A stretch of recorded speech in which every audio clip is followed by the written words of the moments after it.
Kung nagamit lang sana sa tama itong pondo na to para sa flood control, There you go. masaya sana kami magpapasko. Kung maayos sana yung evacuation center, di sana hindi kami nagsisiksikan na parang hindi kami tao.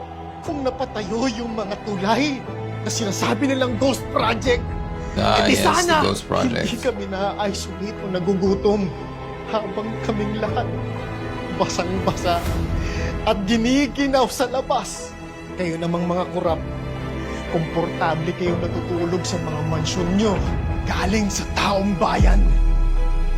Oo, bagyo nagdala ng baha sa lugar namin. Pero Well done. ang tunay na sumira sa buhay namin ay ang kasakiman! Hanggang ngayon, umiira sa ating bansa. Pero hindi pa huli ang lahat. Sana may natitira pang kahit konti na kaluluwa sa mga taong It's a little sa bit gobyerno. conti. Patuloy pa rin kaming umaasa na sambayan ng Pilipino na sa hinaharap magkakaroon tayo ng pagbabago.